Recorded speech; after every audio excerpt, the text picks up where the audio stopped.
Later, when speech returned, he untangled orchid petals from her hair. "Love you." "You too." She blushed and ducked her head. "Are you okay?" "When you're here, I am." He dropped the flower petals to the floor. "If I had my way, you'd be here every night." "I'd like that." She snuggled in and closed her eyes. There was no light in her skin now, not when she was calm and relaxed, and Seth was grateful for it. In a couple hours, day would break. She would see the burns on his sides and back where her hands had touched him too much, and she'd forgotten herself. Then she'd look away. She'd suggest things he hated to hear. The Winter Queen, Donia, had given him a recipe for a salve that healed sunlight burns. It didn't work as well on mortals as it did on fairies, but if he put it on soon enough, it would heal the burns within the day. He glanced at the clock.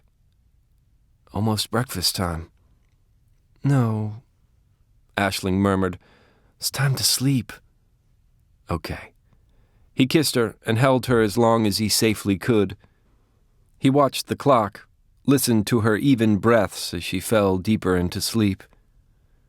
Then, when he could wait no longer, he started to slide out of the bed. She opened her eyes. "Stay." "Bathroom.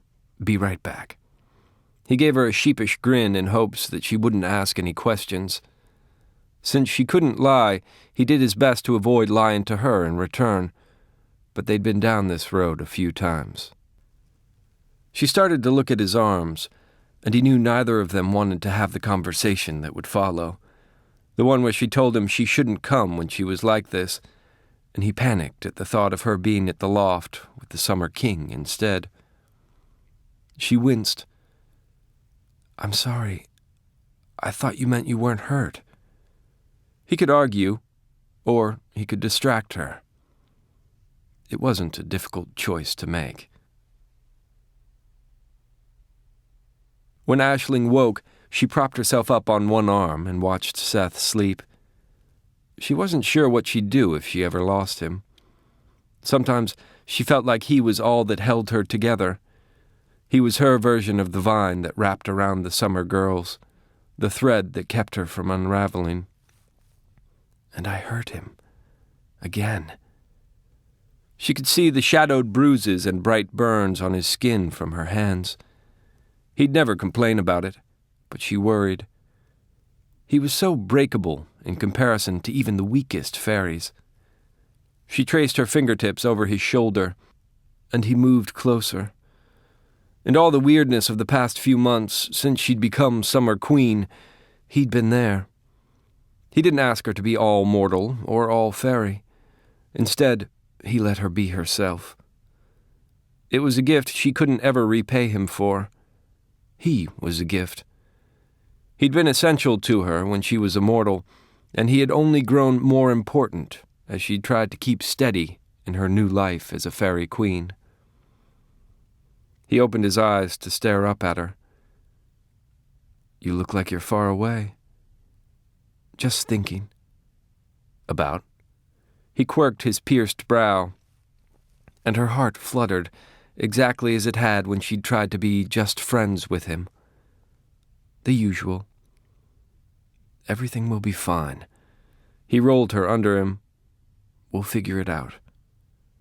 She wrapped her arms around him so she could tangle her fingers in his hair.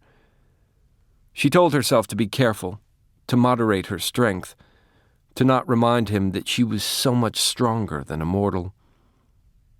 "That I'm not what he is." "I want to be fine," she whispered, trying to force away thoughts of his mortality, of his transience now that she was eternal, of how very finite he was, and she wasn't. "Tell me again."